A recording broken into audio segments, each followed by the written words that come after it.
Eh bien, je vous propose de démarrer progressivement. Je suis Caroline Guillot, en charge de la direction citoyenne au sein du S-Data Hub. Et je vous propose un tour de table, puisque je ne suis pas seule pour animer ce webinaire. On va commencer donc par Arthur de France Assos Santé. Bonjour à tous, donc je suis Arthur Dauphin, chargé de mission sur le numérique en santé pour France Asso Santé, qui réunit une centaine d'associations d'usagers de la santé et de patients. Merci Claude de l'adresse. Bonjour, donc Claude Gissot, donc ministère de la Santé et de la Prévention, direction recherche, études, évaluation et statistiques, et je suis particulièrement le dossier données de santé pour le ministère. Merci. Merci beaucoup Caroline pour la PHP. Bonjour, Caroline Germain, je travaille à l'AP-HP et au sein de la direction des services numériques et je suis en charge des équipes qui opèrent l'entrepôt des données de santé pour l'AP-HP. Merci beaucoup Marine pour la CNIL. Bonjour à tous, Marine Lachevert, juriste au service de la santé de la direction de l'accompagnement juridique de la CNIL. Merci. Et Ben, je crois que c'est toi qui prends la parole pour Sanoya. Oui, bonjour. Donc Ben Braithwaite, je travaille pour une entreprise qui s'appelle Sanoya, une entreprise spécialisée en recherche clinique, et on a le plaisir d'accompagner le HDH et tous les autres partenaires dans la création de ces slide kits. Merci beaucoup. Donc, l'objectif de ce nouveau webinaire, qui est l'avant-dernier du programme Entrepôt de données de santé, c'est bien de faire le point entre information et consentement. Il y a souvent beaucoup de confusion et puis, c'est pas toujours évident. Là, on a élargi. Vous allez le voir, on n'a pas choisi uniquement le cas des entrepôts de données de santé. L'idée, ça a vraiment été de se dire, quand on parle d'information et de consentement globalement, dans les études cliniques, quand on remplit un questionnaire, quand une association nous demande de le remplir, lorsqu'on est sur le SNS, lorsqu'on est dans un entrepôt et différents cas, eh bien, où est-ce qu'on se situe? C'est quoi une information? C'est quoi concrètement un consentement? Est-ce que dans l'information, il y a différentes choses, l'information individuelle, collective? Comment on distingue? Et selon les cas d'usage, finalement, qu'est-ce qui est mis en place? Qu'est-ce qui doit être mis en place? Et puis, quelle est l'expérience vécue finalement de celui qui est aussi concerné, donc le patient en l'occurrence, dont on utilise donc les données. Donc voilà ce que l'on va voir ensemble et occasion de remercier donc bien entendu les partenaires et merci à eux d'être présents pour l'animation de ce webinaire, mais aussi, je rappelle, l'ensemble des personnes en fait qui ont contribué de près ou de loin à l'élaboration de l'intégralité de ce programme sur l'entrepôt de données de santé, puisque ça a été fait notamment dans le cadre d'une concertation sur la place des usagers dans les entrepôts de données de santé, montée avec France Assos Santé. Et on va pouvoir démarrer donc avec toi, Arthur. Merci beaucoup, Caroline. Et effectivement, alors pour ce webinaire des de la donnée de santé, on va repartir comme on le fait d'habitude, et bien tout simplement du parcours du patient, des médecins, des chercheurs. Donc on commence aujourd'hui avec Ambre et Martin. Ambre est médecin dans un hôpital universitaire, elle soigne des patients et elle mène aussi des projets de recherche. Martin, c'est un de ses patients dont elle effectue le suivi régulier. Pour proposer à Martin évidemment une prise en charge qui est appropriée, elle a besoin d'informations sur Martin en tant que tel et sur son état de santé.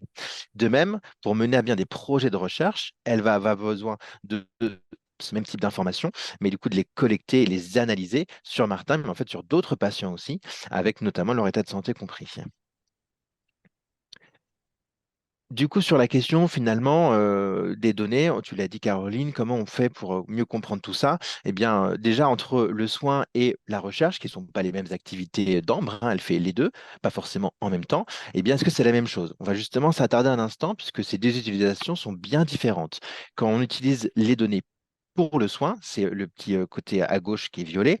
On utilise les données de Martin pour le soigner directement, maintenant ou dans un futur proche. Quand on passe du côté droit, du côté bleu, quand je veux faire de la recherche, eh bien, je ne prends pas que les données du patient que je suis en train de soigner, mais on va devoir prendre les données d'autres patients. Et c'est les données de tous ces participants-là qui vont faire que plus tard, on pourra aussi mieux soigner l'ensemble des patients. Martin y compris. Évidemment, chacun de ces patients, chacune de ces personnes dont les données peuvent être utilisées a son mot à dire. C'est pas parce que on peut l'utiliser que tout est fait n'importe quoi, et c'est aussi ce qu'on essaie d'expliquer lors de ces mardis de la donnée de santé. Et c'est pas pour ça que vous n'avez rien à dire. On va faire un exemple très simple pour faire le parallèle en partant du cas du soin, le cas qu'on connaît finalement le mieux tous. On a pris un exemple qui est par exemple, voilà, vous avez de l'acné sévère, ce qui peut avoir un retentissement sur votre vie, etc. Vous allez voir le dermatologue, bien sûr, pour qu'il puisse poser son diagnostic. Pour ce faire, il va observer votre peau, il va vous poser des questions notamment sur vos habitudes de vie, et pour essayer de déterminer les options de traitement possibles. Il va vous informer justement des avantages, des inconvénients, des différents traitements. Donc quand on parle d'information et de consentement, on a une part d'information ici. Et dans le cadre d'une décision partagée, sur la base de ces informations du coup qui ont été partagées elles aussi, le patient va être capable de faire un choix avec le médecin, notamment par exemple dans ce cas de l'acné sévère sur le traitement qui pourrait mieux vous correspondre, que ce soit une crème, un comprimé, une intervention chirurgicale fonction de vos préférences et de votre état de santé.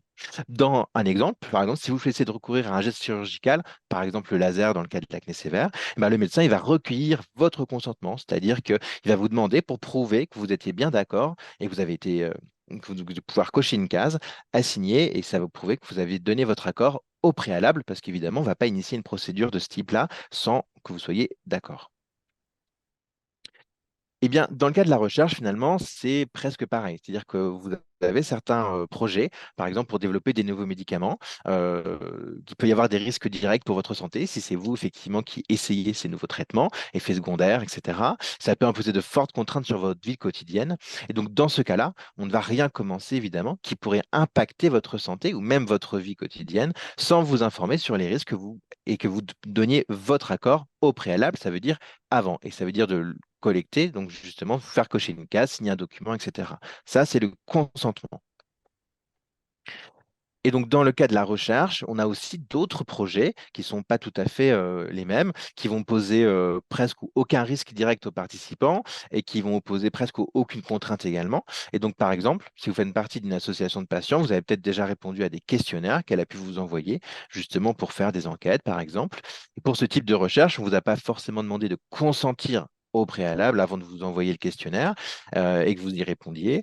Et en revanche, avant vous d'y répondre, vous a partagé des informations via une note d'information dédiée qui va vous expliquer à quoi sert cette enquête, comment vos données seront traitées, etc. Ça, c'est du coup un volet d'information. Vous ne donnez pas votre consentement en cochant une case, mais par contre, vous conservez toujours le droit de faire machine arrière, que ce soit de ne pas répondre à l'enquête, de vous arrêter en cours de route ou bien d'exercer vos droits sur les données personnelles. Et donc, dans la recherche, pourquoi on ne fait pas que du consentement? Parce qu'évidemment, on ne veut jamais exposer quelqu'un à des risques directs pour sa santé.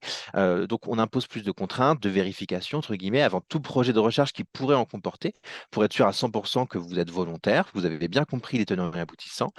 Alors, c'est des contraintes aussi qui prennent du temps et des ressources que de venir informer et discuter de tout cela. Donc, quand il n'y a aucun risque ou presque, eh bien, on allège, on va dire, ces procédures pour aussi favoriser le développement de nouvelles connaissances qui permettront, in fine, d'améliorer la prise en charge des patients. Et donc, c'est un petit peu ça qu'on va voir au travers de ce webinaire, à travers différents cas, parmi tant d'autres, comment information et consentement se conjuguent du coup du point de vue des patients, des chercheurs et des professionnels. Donc, on va découvrir l'information avec Ambre et Martin pour commencer. Ambre, je vous l'ai dit, elle est médecin, elle mène des projets de recherche. Et pour le projet de recherche qu'elle fait actuellement, elle a besoin de données de ses patients, comme Martin, pour pouvoir faire des analyses, produire de nouveaux résultats, mais elle va aussi pouvoir utiliser les données d'autres personnes. Et pour ce faire, elle va falloir, d'un point de vue du côté que vous avez en bleu à gauche, informer les personnes concernées bien, de son projet de recherche. Par défaut, elle doit les informer individuellement. Si cela n'est pas faisable en pratique, eh bien, elle peut recourir à une information plus collective qu'on verra en cas pratique. Et puis, elle doit s'assurer, évidemment, si vous avez le côté à droite, s'assurer qu'elle a le droit d'utiliser ces données avant de commencer son projet. Elle pourra les traiter, notamment si ces personnes consentent à les partager, mais aussi dans éventuellement d'autres cas qui sont autres que le consentement. Et donc, on va pouvoir égrener tous ces différents cas pratiques désormais. Merci. Le premier cas d'usage qu'on va évoquer, c'est le cas de Martin qui participe à un essai clinique sur un nouveau médicament et pour pouvoir y participer, il va devoir consentir. Lorsque l'on modifie la prise en charge des patients, ça peut avoir un fort impact et présenter des risques pour leur santé ou des contraintes sur leur vie quotidienne. Il est donc nécessaire d'obtenir leur consentement explicite en plus de les informer. Il faut bien avoir en tête dès le début qu'il faut distinguer l'information et le consentement à participer à la recherche, qui sont encadrés par le Code de la santé publique ou des réglementations européennes, et l'information et le consentement au sens du RGPD. Attention, le consentement au sens du RGPD, ça peut être le consentement en tant que base légale ou le consentement à traiter des données sensibles, ce qui est très rare en pratique. Dans le cas de Martin, Ambre souhaite lui proposer une étude sur un nouveau médicament prometteur qui n'est pas encore commercialisé, mais dont elle pense qu'il lui conviendrait très bien. Ambre va donc lui remettre une notice qui comporte l'ensemble des informations sur la recherche ainsi que sur le traitement de ces données de santé et de ces données au sens large qui interviendraient dans le cadre de cette recherche. Ambre va laisser un délai de réflexion à Martin suffisamment long pour qu'il puisse réfléchir à l'aspect de cette recherche et ses conséquences. Le délai de réflexion est plus ou moins long en fonction de la nature de la recherche.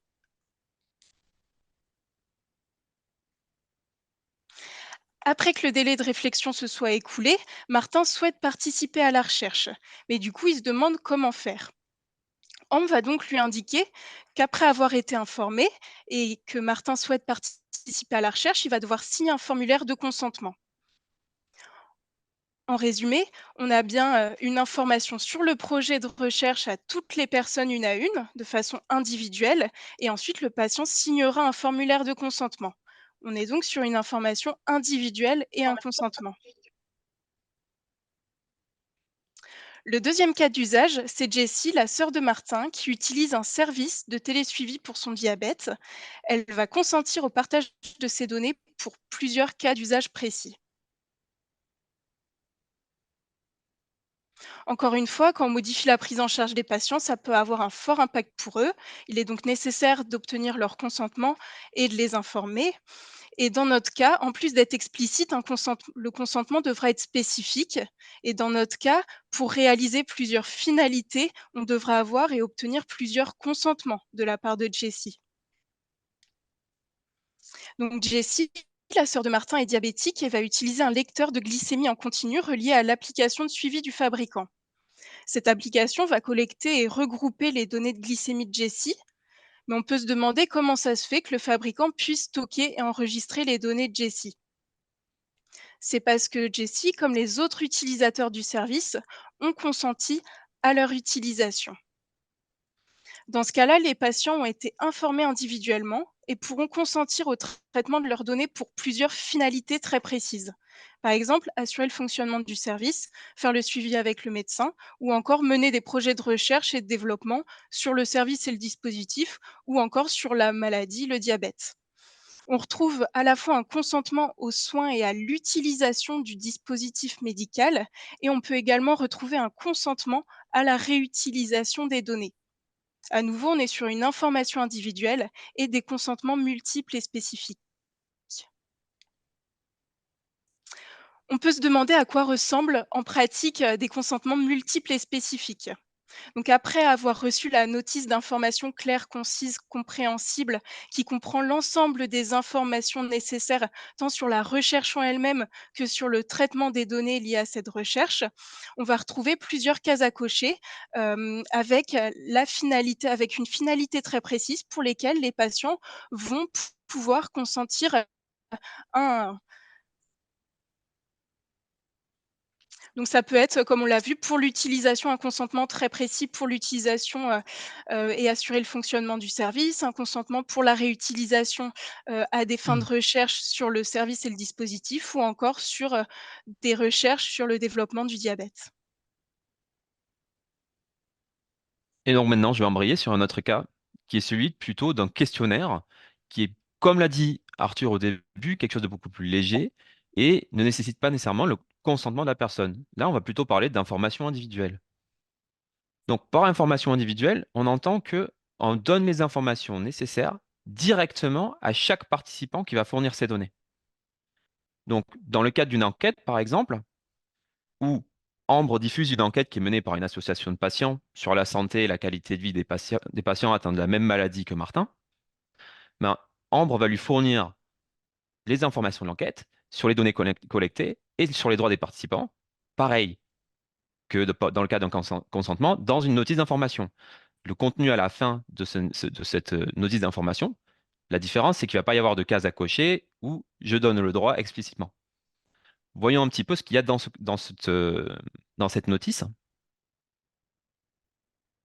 Donc, cette notice, elle prend un petit peu de temps à construire car elle doit être plutôt exhaustive. Elle doit aussi répondre à certaines contraintes, notamment qu'elle doit contenir toutes les informations nécessaires, dont les objectifs de l'étude, les droits du patient, mais aussi comment les exercer. On peut trouver pas mal de ces informations sur le site de la CNIL, par exemple, si vous voulez vous documenter à la fin de ce webinaire. Elle doit aussi fournir ces informations de façon concise, transparente et compréhensible. C'est-à-dire que une notice d'information, il ne faut pas qu'elle soit difficile à lire. Il faut qu'elle soit rédigée de façon claire, précise et simple pour qu'une personne n'ait pas à chercher les informations, pour qu'elle les trouve directement et pour qu'elle ne soit pas noyée dans les informations qu'on lui fournit. Donc en fait, elle doit être dirigée directement vers l'emplacement de ces informations. Et pour qu'une notice d'information réponde à ces contraintes, elle est bien entendu revue en amont par des comités d'experts. Ça peut être, pour le cas d'une recherche impliquant la personne humaine, le comité de protection des personnes, ou dans les autres recherches qui n'impliquent pas la personne humaine, le CSRS par exemple. Et bien entendu, il est très important que ce soit relu par des patients directement parce que c'est à destination des patients. C'est une étape primordiale dans la construction d'une notice d'information. Maintenant que Martin dispose de toutes ces informations, qu'il a pu lire et poser bien entendu toutes les questions qu'il a à Ambre, si ce n'est pas donné dans le cadre d'une consultation, il faut bien entendu que les contacts pour qu'il puisse poser ces questions soient disponibles dans la notice d'information. Il a pu poser toutes ces questions maintenant, il a tout compris, et maintenant il décide qu'il ne s'oppose pas, qu'il ne s'oppose pas à sa participation dans l'étude. Donc, en résumé de cette étape-là, Ambre a fourni les informations nécessaires directement à Martin et n'a pas demandé son consentement, mais plutôt de ne pas s'opposer s'il ne s'opposait pas à l'étude. Maintenant, voyons un petit peu comment ça se met en place avant ça. Parce que informer les patients, en fait, ça prend du temps. Parce que si Ambre devait informer toute sa patientèle, une à une, de toutes les études qui passent et qu'elle mène en collaboration avec les associations de patients, ça prendrait énormément de temps. Mais pourtant, c'est une étape qui est primordiale parce que sans informer les patients, ils ne peuvent pas savoir que des recherches se déroulent et ils ne pourront pas participer, ils ne pourront pas être informés des recherches. Mais tout le temps qui est passé à informer les patients, c'est aussi du temps qui n'est pas passé à les soigner. Donc il faut rendre cette étape la plus simple et la plus efficace possible. Dans certains cas, Ambre peut disposer d'une équipe. Dans d'autres, elle n'a pas vraiment de grosses équipes. Par exemple, si des études sont diffusées par des praticiens libéraux qui n'ont pas nécessairement de secrétaire. Mais dans tous les cas, il faut passer par une étape en amont où on va identifier les patients qui correspondent aux critères d'inclusion. Comme ça, on n'informe que ces patients-là et on ne perd pas de temps en fait à informer des patients qui, dans tous les cas, ne seraient pas intéressés par cette étude ni concernés. Mais rappelons-nous que ça aussi, ça prend du temps. Donc en fait, même si Ambre et son équipe sont très organisés, informer de nombreux patients, ça demande beaucoup de temps. Et parfois, c'est simplement pas possible parce qu'on n'a pas les données de contact de ces personnes-là et on ne les voit pas. Et donc, Caroline va vous présenter une autre alternative pour atteindre plus de personnes dans le cas où ça, c'est pas possible. Tout à fait. Merci Ben. Donc nous, on va voir effectivement le cas où Ambre dispose d'une base de données de nombreuses personnes et pour les réutiliser, elle informe les personnes collectivement. Donc c'est de l'information collective. Donc effectivement, il arrive que lorsqu'on utilise en fait des données déjà existantes dans des bases de données, on procède à cette information dite collective. Et c'est le cas notamment lorsqu'on ne dispose pas donc des données de contact des participants ou bien parce que contacter tous les participants individuellement n'est pas faisable. On va prendre un exemple concret, l'exemple du projet Rexetris. Très bien, merci. D'ailleurs, c'est un projet qui existe véritablement et qui est accompagné depuis plusieurs années par l'ES Data Hub, qui est porté par le professeur Pierre Marquet.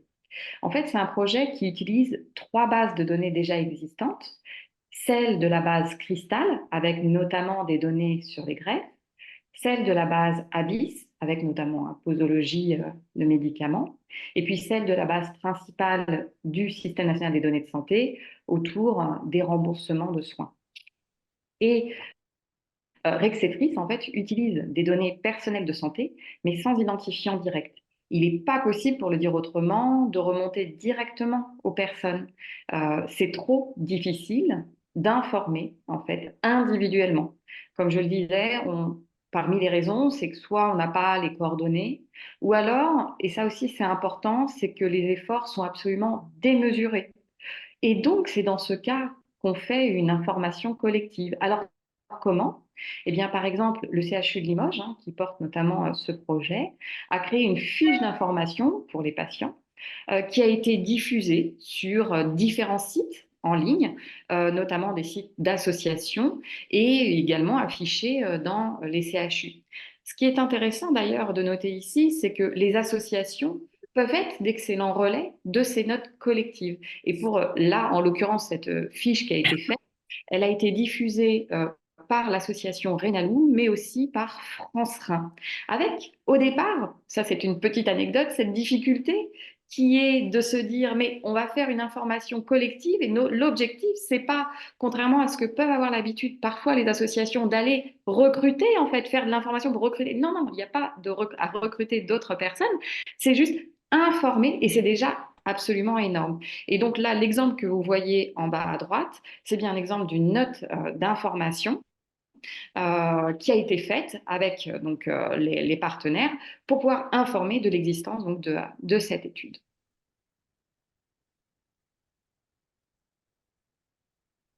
Et je passe la main à Claude. Voilà, on va voir maintenant, et vous as commencé à en parler un tout petit peu de ce qui se passe sur la base, sur ce qu'on appelle le Système national des données de santé. Donc, je vous rappelle qui faisait l'objet d'un certain nombre de formations et de webinaires dans les mois qui ont précédé, mais qui sont des données pseudonymisées, c'est-à-dire dont on ne connaît pas l'identité précise des personnes. Et du coup, quand on veut faire de l'information, quand on ne connaît pas les personnes, c'est assez évidemment compliqué puisque finalement on ne peut pas les toucher, on n'a pas la liste des personnes qui sont présentes, on n'a pas, etc., etc. Et donc du coup, ça nous amène à envisager d'autres formes d'information, d'autant plus que, et je pense que, là aussi c'est un point important, je pense qu'on peut passer à la slide suivante, voilà. On vous rappelle que ce sont des données qui sont utilisées pour le remboursement, comme on l'a toujours précisé en particulier. Il y a beaucoup de données autour de ça. Il y a beaucoup de données qui décrivent les séjours qui sont nécessaires à la mise en œuvre des remboursements des soins. Donc, comme on est dans un système donc, qui a enlevé tous les éléments identifiants, eh bien, on amène à faire de l'information par ce qu'on appelle la formation collective, qui a déjà été citée par Caroline, en utilisant divers moyens d'information qui sont alors les sites internet, évidemment des hôpitaux, des organismes d'assurance maladie, de mutuelles, etc., etc., etc. Il y a, et vous pouvez le regarder, des affiches dans les locaux, alors que ce soit chez les médecins, que ce soit dans les pharmaciens, dans les pharmacies, que ce soit dans les établissements. Et alors, je ne vois pas très bien ce qu'il y a en dessous, mais c'est pas grave. Et donc, sur ces personnes-là, on ne peut pas, évidemment, la réutilisation ni la constitution ni la restitution de ces données, on ne peut pas, s'opposer à cette constitution des données. C'est-à-dire que, voilà, comme on a derrière ces utilisations, une utilisation en particulier pour les besoins des agences publiques, il n'y a pas de procédure d'opposition à ce stade dans la constitution des données qui sont. Simplement, on informe par voie totalement collective. Alors, j'ai un problème d'affichage chez moi, mais c'est pas grave. Voilà. Voilà. Alors, du coup, contre, quand ces données qui ont été constituées et rassemblées dans le SNDS, quand il y a des projets de recherche sur ces données-là qui s'intéressent à ces données-là, ces données peuvent être utilisées pour ces recherches. Mais Martin peut s'y opposer. C'est-à-dire que il peut exprimer, et il peut exprimer en disant, bah, écoutez, vous voulez faire mes données, quand elles sont utilisées pour des données, de la santé publique, pour des missions de service public, etc., je comprends qu'elles puissent être utilisées, mais quand c'est de la recherche, etc., moi, je ne souhaite pas qu'elles soient utilisées. Donc, dans ce cas-là, il faut qu'il puisse faire quelque chose et dire je ne veux pas utiliser que l'on utilise ces données-là. Alors, du coup, comment on peut faire? les- en réalité, ce qui se passe, c'est qu'on dit au patient, on dit à l'assuré, vous appelez votre caisse primaire d'assurance maladie, votre régime d'assurance maladie, et vous leur dites, moi, je veux m'opposer à la réutilisation de mes données pour la recherche. Et on va organiser ça de manière plus pratique dans l'avenir parce qu'on mettra en place avec la du LZTable un site internet pour faire cette procédure et faciliter cette procédure. Mais aujourd'hui, il faut écrire à sa caisse primaire et expliquer, voilà, je ne veux pas que ces données soient utilisées dans le cadre de la recherche. Et à ce moment-là, on a mis en place une procédure pour que cette information qui dit telle personne s'oppose soit pseudonymisée comme le reste de la base et on puisse dire tel pseudonyme s'oppose à la réutilisation des données. Et c'est comme ça que ça marche parce qu'on ne cherche pas évidemment à introduire des noms et prénoms dans SNDS. Et évidemment, ça c'est pour quand on est dans le principal cas de l'utilisation des bases de données SNDS. Quand on est sur des données qui ont été des recherches spécifiques, c'est-à-dire qu'on a croisé des données spécifiques avec la base principale de données SNDS, c'est-à-dire par exemple, vous avez un registre sur un tel cancer qui a été appareillé avec le SNDS, le registre, lui, il connaît évidemment les personnes qui sont dans son registre. Donc, dans ce cas-là, on peut imaginer que le droit de rectification et le droit d'opposition puissent s'adresser aussi aux responsables du registre ou de l'établissement, etc., qui est concerné. Et ça permet aux citoyens d'exercer ses droits dans les deux cas, et évidemment, et tout ça se met en place avec l'aide évidemment des responsables de données, mais évidemment avec l'aide des délégués à la protection des données des organismes, que ce soit ceux des caisses primaires, que ce soit ceux des établissements ou ceux des registres. Je crois. Voilà, je passe la parole à je ne sais pas qui, mais je veux. C'est à moi, c'est à moi, Voilà. merci Claude. Je vais prendre le relais sur les deux derniers cas d'usage qui portent spécifiquement sur les entrepôts de données de santé. Et deux cas d'usage parce qu'en fait, l'information des patients se fait en deux temps.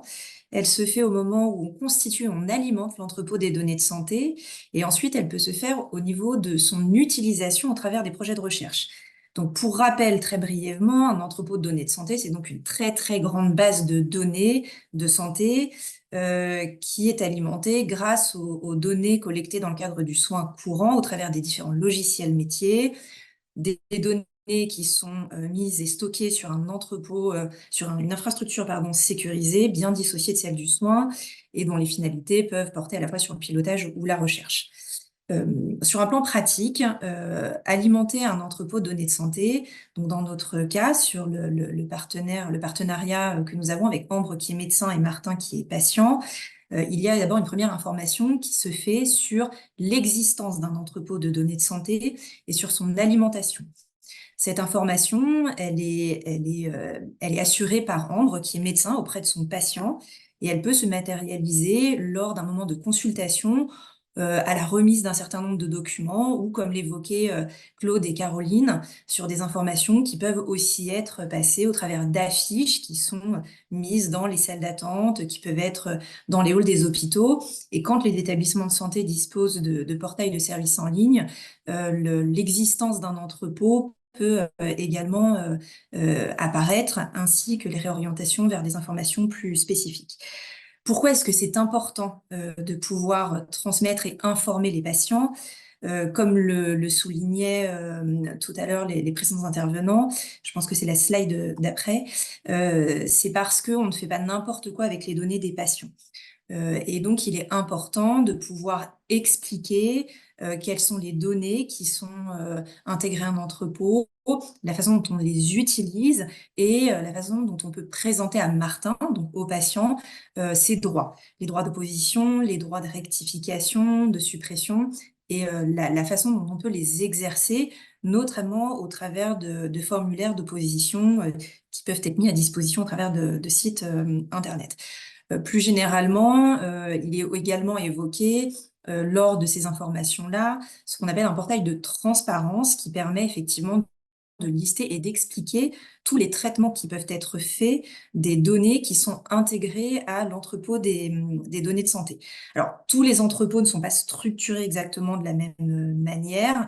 Certains établissements demandent un consentement explicite de leurs patients, d'autres les informent. Tout dépend aussi de la taille des entrepôts et du volume de patients considérés derrière. Donc ça, c'est une étape préliminaire qui est de toute façon au moment de la constitution d'un entrepôt et de son alimentation. On doit s'assurer que le patient et les patients qui sont pris en charge sont éclairés sur la réutilisation possible de leurs données de santé. Une fois que l'entrepôt est constitué et que l'information est passée à ce niveau-là, nous avons, et c'est le dernier cas d'usage, le fait de pouvoir exploiter les données qui sont dans l'entrepôt des données de santé. Et l'utilisation de ces données-là, elle se fait projet de recherche après projet de recherche. Et dans le cas particulier de Ambre qui souhaite mener un projet de recherche, elle s'assure effectivement qu'une information explicite et claire soit diffusée sur le projet qu'elle souhaite mener. Et cette information-là, elle est de toute façon vue et étudiée sur un plan scientifique et éthique par des instances qui sont mises en place pour garantir du bon usage de la donnée de santé, et notamment au travers de comités scientifiques et éthiques qui peuvent d'ailleurs comporter des représentants des usagers. Donc, ces informations-là, elles sont mises à disposition des patients, comme nous l'avons dit, sur plusieurs canaux, en fonction des projets. Et ce qu'il est important, effectivement, de souligner, c'est que tous les établissements qui sont dotés d'un entrepôt doivent disposer d'un portail de transparence sur lequel vous pouvez retrouver l'ensemble des projets de recherche, notamment, qui sont faits à l'appui des données de santé, uniquement pour les patients qui ne se seraient pas opposés à leur réutilisation et qui permet d'avoir une information synthétique sur les traitements qui s'y sont faits. Dans le cas où les patients s'opposeraient à l'utilisation, à la réutilisation de leurs données de santé dans le cadre de la recherche au travers des entrepôts, ces droits-là, les patients et les données de ces patients sont retirés nativement de l'entrepôt pour qu'ensuite les projets puissent être conduits. Je pense que je peux te repasser la main, Caroline, peut-être pour Pour conclure conclure, le exactement. samedi. Merci beaucoup. Bon, je pense que on a vu différents cas d'usage. On voit bien donc quand même que le sujet n'est pas complètement simple puisqu'on en a évoqué qu'un certain nombre et qu'il peut y en avoir d'autres. Néanmoins, bon, on les a quand même largement brassés. Finalement, que faut-il retenir à minima? De façon simplifiée, le consentement, il faut bien entendre que c'est ce sujet d'une case qu'on coche et on répond oui ou non. Que l'information, elle peut être individuelle ou collective, et que ce sont deux voies différentes, évidemment en fonction de critères qu'on a mentionnés. Voilà ce qu'il faut absolument garder en tête et pas se dire systématiquement, il nous est arrivé d'ailleurs de le voir sur le système national de données de santé en parlant immédiatement de consentement. Vous voyez, le sujet est plus complexe que ça et on a essayé de vous en donner les principales lignes. Alors, il y a quelques questions qu'on va pouvoir prendre. Peut-être pour toi, Marine, une personne demande sur le cas numéro 5 notamment, quid d'informations collectives et au sens MR004. Et dans ce cas, elle demande si on doit passer donc par une autorisation, puisque non-conformité avec la MR004 qui prévoit une information individuelle. Est-ce que tu peux donner quelques mots sur cette question? Bien sûr. Alors, tout d'abord, juste pour rappeler, dans le cas d'une recherche, dans le domaine de la santé, excepté les études internes qui ne nécessitent pas de formalité auprès de la CNIL, pour les autres, il, convient d'effectuer une formalité, auprès de la CNIL. Donc en se référant en fonction de la qualification de la recherche et de l'impact pour la personne, hem, à des méthodologies de référence, et la MR004 s'applique pour les recherches qui n'impliquent pas la personne humaine. Donc en général, on est sur des réutilisations de données. Dans le cadre d'une formalité, soit votre projet de recherche pourra se conformer en tout point à la MR004, à toutes les exigences qui sont attendues et dans ces cas-là, il conviendra d'effectuer une déclaration de conformité, soit vous n'êtes pas conforme en tout point à la MR004 et il faudra passer par une autorisation CNIL. La MR004, pour être conforme en tout point, il convient de procéder à une information individuelle et préalable des personnes concernées par l'étude.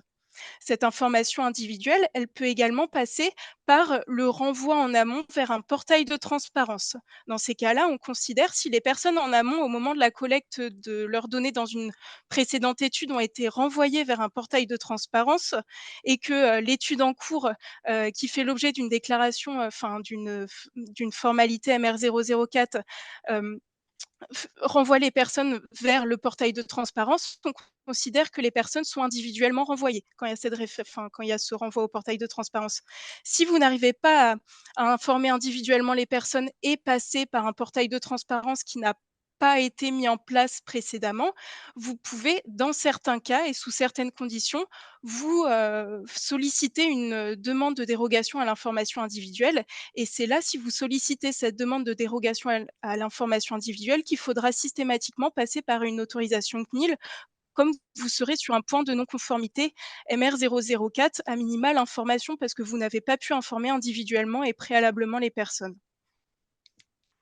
Mais il faut bien avoir en tête que le portail de transparence, c'est conforme et c'est prévu par l'AMR 004. C'est une question qui revient très régulièrement et ça se transpose également la même logique pour les entrepôts de données de santé. Pour la deuxième étape, pas pour la constitution de l'entrepôt de données de santé, mais pour les réutilisations de données à des fins de recherche. Et peut-être dans ce cas, Caroline, il y a une question qui est posée, donc à laquelle Marine vient un petit peu de répondre aussi, mais pour peut-être ramasser un petit peu le propos. La question, c'est l'information est-elle bien individuelle, donc sur l'alimentation BDS, bien que, je le rappelle, Marine vient quand même un petit peu d'y répondre. Mais elle dit pas très clair pour moi qu'à vous parler d'affichage, de portail qui semble plus une information collective. Donc peut-être reprendre encore un petit peu ce point-là, si tu peux. Ouais, impressionnant. Alors c'est vrai qu'on est sur ce qu'il faut bien avoir en tête, c'est qu'on est potentiellement sur des volumes très, très, très importants de patients. Pour vous donner, une idée à l'échelle de l'assistance publique et des hôpitaux de Paris, on parle souvent de 11 millions de patients ou, en fonction effectivement des données de 14 millions quand on les met à jour. Donc l'information, on est plutôt sur, encore une fois, en tout cas la stratégie qu'on a mise en place, on était sur une information qui est plutôt une information collective, qui n'empêche en rien une information individuelle, ensuite lorsque voilà, les prises en charge se font et continuent de se faire, et elles sont largement diffusées, soit dans le cadre effectivement des informations générales au niveau de l'existence d'un entrepôt et de son alimentation, soit projet par projet. Mais encore une fois, enfin, c'est une redite aussi sur ce que disait Marine. On démultiplie les vecteurs d'information. Et encore une fois, on n'est pas dans une logique, en tout cas pour la réutilisation des données, forcément de consentement, dès lors qu'on sera aussi sur des données pseudonymisées, hein, c'est important, hein. Les données ne sont pas directement identifiantes. Il y a tout un traitement qui est opéré. On va plutôt être sur une non-opposition. En revanche, le suivi des oppositions est un suivi au jour le jour. Et dès lors qu'un patient s'oppose à la réutilisation de ces données, en tout cas, je parle pour la partie entrepôt des données de santé, la demande est traitée immédiatement et l'ensemble de l'historique de ces données est supprimé pour la partie entrepôt des données de santé afin effectivement de respecter la volonté des patients. Merci. Arthur, peut-être tu nous disais, en élaborant en tout cas ces slides et par nos différents échanges au quotidien, que ce sujet de l'information et du consentement était souvent discuté, notamment avec l'ensemble des autres associations. Est-ce que tu as quelques éléments de cette façon, quelques questions qui émergent auxquelles tu voudrais répondre ici, justement, profiter de cette occasion-là? Merci Caroline. C'est vrai que on a l'habitude dans les associations de patients et d'usagers de la santé de défendre, j'allais dire, chèrement le consentement dans les soins qui est parfois pas toujours évident. Et donc c'est vrai que la transposition du consentement et dans la question de l'utilisation des données de santé, elle ne peut pas se faire de manière, on va dire, exacte, parallèle. Donc, c'était aussi important, je pense, dans la présentation d'aujourd'hui, de pouvoir repartir comment ça se passe dans le soin, comment ça se fait écho à la recherche clinique, comment ça fait écho à un cadre qui est propre aussi et qui a été du coup pas mal discuté. Donc, c'était assez intéressant de pouvoir montrer ces différentes nuances qu'on retrouve pas forcément en fait dans l'expérience primaire, on va dire, des patients. Donc, ça, c'était un premier point intéressant. Et peut-être pour faire écho à aussi à quelques commentaires, on voit que les entrepôts de données de santé se créent de plus en plus et qu'il y a une vraie, on va dire que les associations voient très clairement le bénéfice que ça peut avoir pour justement venir alimenter la recherche, tout le temps assurant du coup un cadre qui soit protecteur aussi pour les données de santé. Donc c'est doublement utile, on va dire, pour les patients à ce titre-là. Et on voit que de plus en plus aussi de ces associations sont impliquées, ou ont envie de s'impliquer ou peuvent être sollicitées pour s'exprimer sur ces sujets-là, puisque certaines sont dans les gouvernances de certaines cohortes qui parfois deviennent des entrepôts, par exemple, etc. Et on voit du coup ce que ça peut poser effectivement comme questionnement sur comment ces consentements, cette information, etc., tout ça peut être délivré auprès des patients dans les différents cadres. Donc, c'est quelque chose qui, en tout cas, est amené en on va dire que les associations ont vocation à consolider leur rapport sur ces sujets-là pour faciliter aussi justement la compréhension globalement de tout ce cadre et des droits que les usagers vont avoir dans ces différents cas d'usage qu'on a pu voir, et donc aussi de contribuer à une information qui soit plus large et puis qui puisse toucher du coup correctement sa cible. Merci beaucoup. Alors peut-être toi aussi ou Marine, sur une personne fait un commentaire donc qui va se reconnaître sur la place finalement des CPP, ce qui s'y passe, c'est ce qu'il y a relecture de certains formulaires, etc. Redonner un petit peu du sens à cet acteur aussi.